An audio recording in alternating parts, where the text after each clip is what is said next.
I'm sorry. So it's like a camera. This is an ACM iPod, so this is like our kind of when we're fighting out in the airspace. This is like what tracks us, right? So I don't know how you guys do it, but we don't have a pod like that. I think we just use our track records. Yeah, stuff like that to put it in. So where it helps produce wingtip flutter and it helps with the aerodynamics a little bit. Okay. So that's usually what we'll see. You'll see them. I mean, they're just concrete, right? But it simulates what we actually have on our jet. Yeah, dude. I mean, what other questions you guys got? Do you have any different configuration when you fly seat missions, or is it the same as this? We have kind of just like once a evening on the jet that simulated. So sometimes we'll fly with those, and then sometimes we just simulate the loadout and what they just give us. And our job is sort of just to do it on behalf. That makes sense, yeah. Deployment, we're expected to do CAS for the most part, or whatever, you know, like other missions, right? Like we'll spin up usually go to those missions as required. But our squadron, one of our squadron bases, mostly seed, and then we'll do air-to-air escort as well. Okay.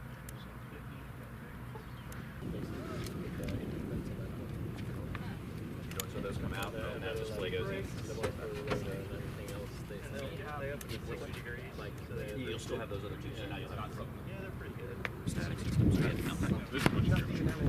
Nope. Ours is all the, that's what messed up the sequence that was close. Okay. No. It's lighter though. Yeah. Part-time school, kind of what we call it. Yeah. We call it traditional. Kind of a civilian job, and then you come in and do your engage from time to time. Yeah, so we have a crew of dudes that have, like you're saying, have civilian jobs. A lot of them are airline pilots, but not all of them are. You know, people that own their businesses or people that do different things. How often are they doing this squadron? So once a month we all train together over our weekends. We call it drill weekends. And then I would say it's usually about a week out of the month. Dudes are in the squadron flying and making sure that they're staying proficient, which is part of the guard and part of that tradition kind of from the beginning. And then we also do get a lot of people like yourself. Those guys are all really good pilots, so I mean I don't think it's an opinion thing. I mean they're all really good, and so I learned from all those guys.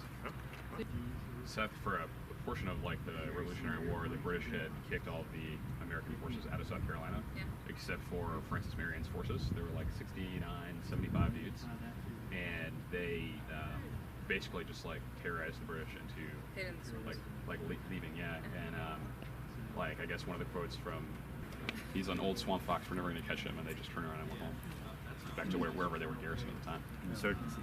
Yeah, basically, yeah. So the cool thing about him is he's like credited with a lot of the kind of like non-standard, coming up with a lot of the non-standard military tactics that the colonial army used. And we basically have 9Gs and max AOA available all the time. Yep, so there's a switch I can change between stores cat limits. So let's say they're a 1 or a 3. A 1 is BFM, it's 9Gs and 25 AOA. It means you can hit the ground and automatically recover. And we also have a button. If you get disoriented, you can push that and recover the jet as well. But other than that, the flight controls are brake control. The max speed.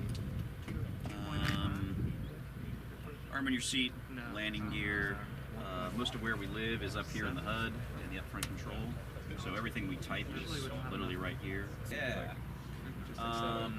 This will kind of show us what Mr. DED, it's where you're doing a lot of ILS stuff, your steer points, and this is how it always is. So it moves about 1/4 of an inch, but it's, when I dive with the vaccine, it's very intuitive.